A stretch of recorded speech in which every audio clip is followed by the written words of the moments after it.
Good evening, morning, afternoon, whatever, to all of you guys. This is my 5 or 6 video I made in September 2023, and it is for Form 4, and it has as a topic why, die com, tem papimento, and how did enslaved men and women resist slavery. So these two questions, why did they resist slavery and how did they do it, are going to be the topics of this video. When are we going to look at? Here, oops, over there, yes. It is about revolts and resistance, Form 4, and it's about non-insurrectionary resistance. So resisting, but not with a group revolt or a group insurrection. That's a big difference. And we're going to talk about how, and we're going to talk about why. Those two we're going to talk about. The first form of non-insurrectionary resistance is, according to the Jamaican saying, play fool to catch wise. So slaves pretended to be the stereotype, to be childish, to be less intelligent, and they played their part very well. They were intelligent, they were smart, but as the Jamaican saying goes, they played fool to catch wise. Well, this was a non-violent way to rebel. Non-violent means they didn't use violence, no fighting, no killings, but they did rebel. They did resist in a non-violent manner. And they did this by doing what the master expected of them. Behave childish, behave foolish, and they played up to the expectations of the slave master. To play up to the master's opinion that he had of the slaves. This was a way of deflecting aggression by being the childish stereotype, by being the foolish, playful stereotype. They wouldn't be punished as much, and this was a way of resisting, keeping control of what was happening. It was subtle, because if they were too foolish or too childish, they would be punished, because in the end, the slave master would lose productivity at the plantation where they worked. So they had to walk a tight balance between being foolish, childish, playing up to the expectations of the slave master. But on the other hand, their behavior couldn't be too foolish or childish or childlike that the slave master would lose his patience. So this had to be very subtle. This is a violent way of resisting the slave master, and it was poisoning the slave owners. This was often pretty easy because they worked as cooks in the house of the slave master, or they worked as maids and as cleaners, so they were close to the slave master a lot of the times. And there is one story in Saint-Domingue, nowadays Haiti, and this was a person called Mandakal, and for 8 months he poisoned his slave master to try to kill him, and they found out, and when they caught him, he was tortured and in the end burned alive, to use it as an example to the other slaves what would happen to them if they would do the same thing. But this example that is documented shows that these things happened. Poisoning the slave owners. Then this example, infanticide, in a way pretty violent. It didn't happen a lot, but it is documented. And if it is documented, it probably happened more than that we can read in the documents.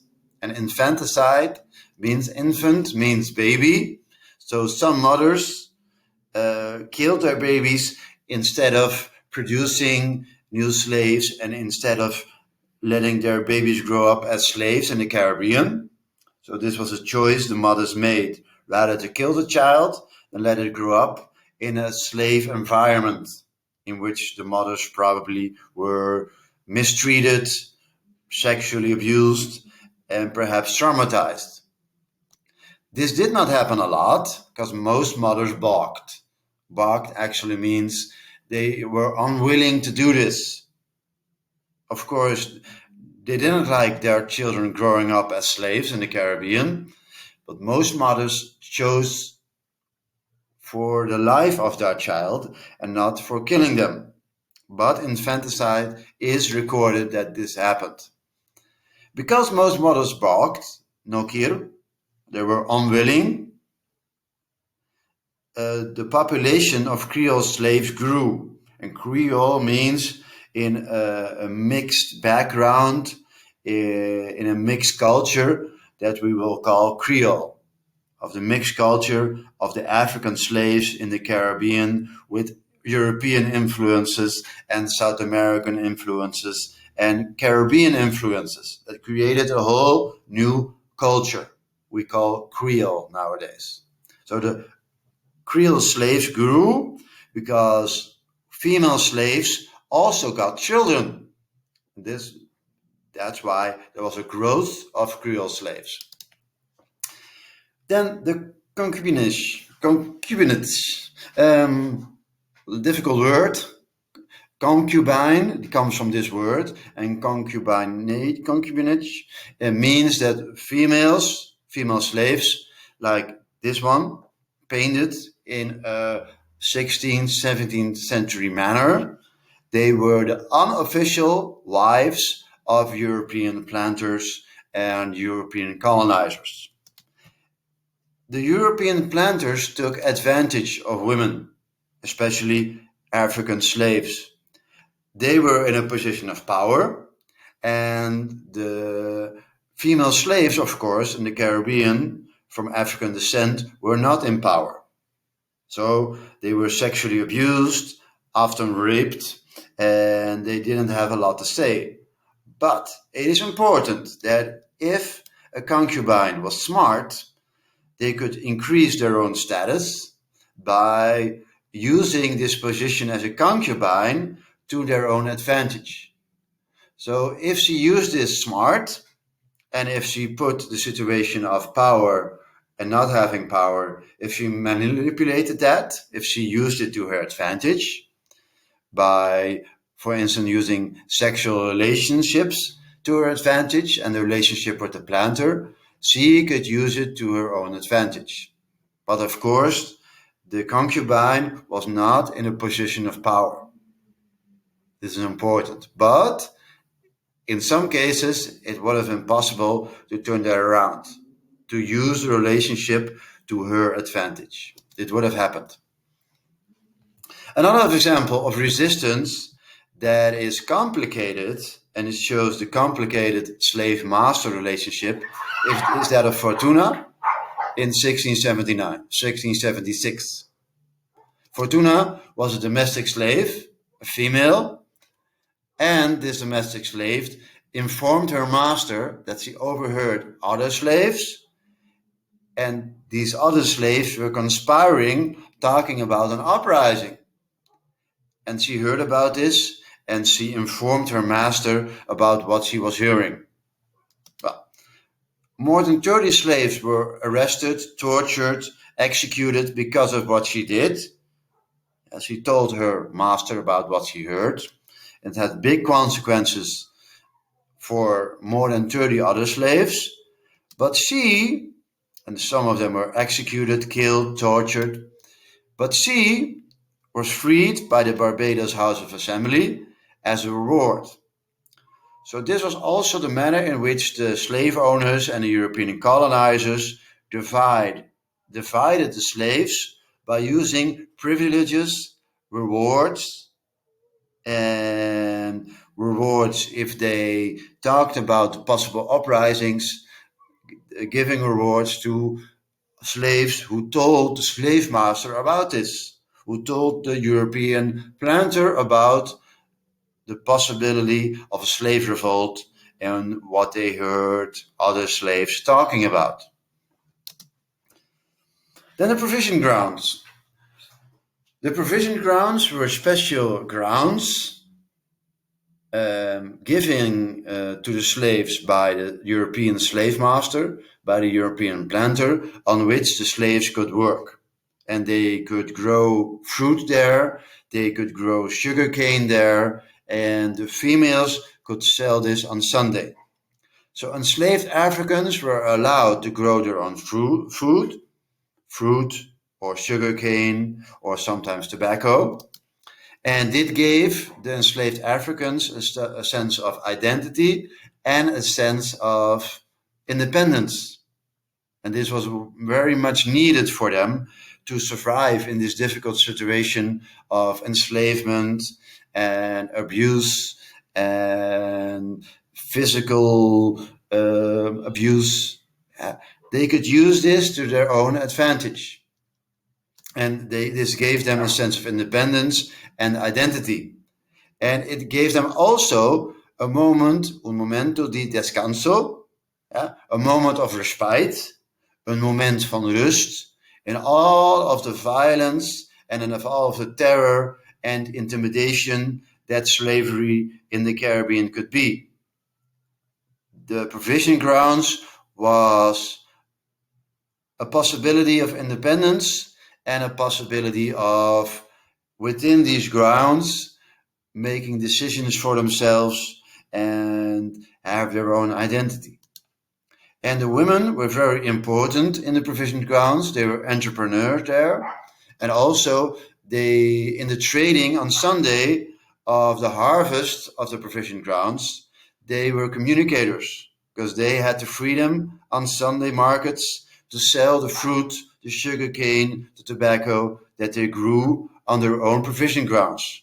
So they could trade, so they were entrepreneurs, and they had opportunity on Sunday to communicate and to have contact with other people. So this was very important, especially for the female slaves. Then the last topic of this short video clip. We talked about resistance, and I will talk now about culture that I talked about before, that also is a way of resistance. Expressing yourself in clothing, in hairdress, in the way you organize this, in how you do your hair, is a way of expressing your culture. We talked about culture before, and I hope you remember.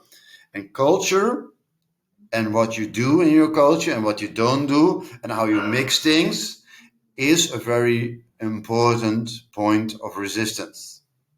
Not violent, but non-violent resistance in your culture.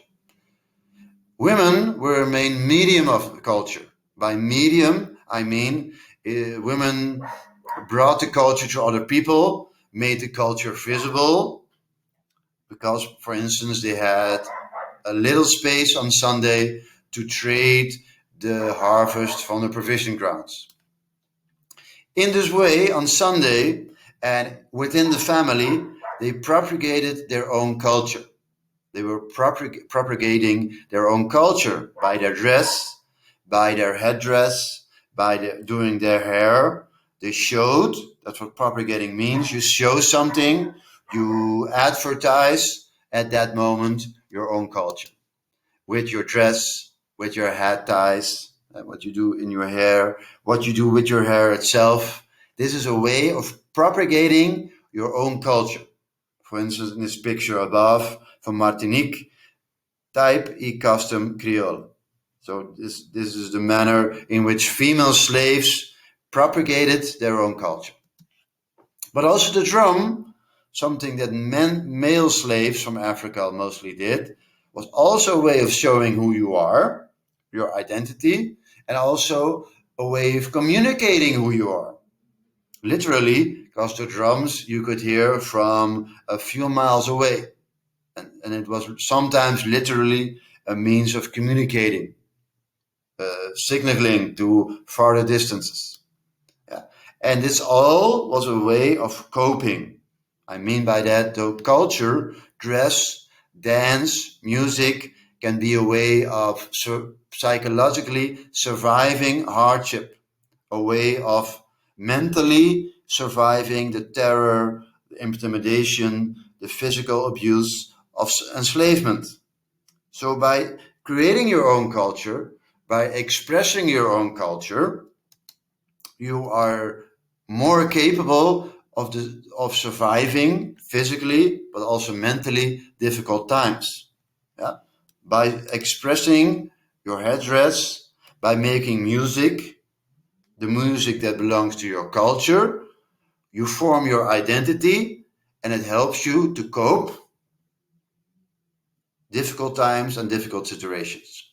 So coping means actually be able to physically resist difficult times.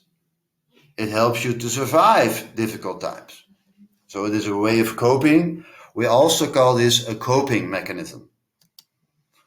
Well, I hope this clip was informative, and the main topic was why and how did enslaved men and women resist slavery, and it was about revolts and resistance, form 4, non-insurrectionary resistance.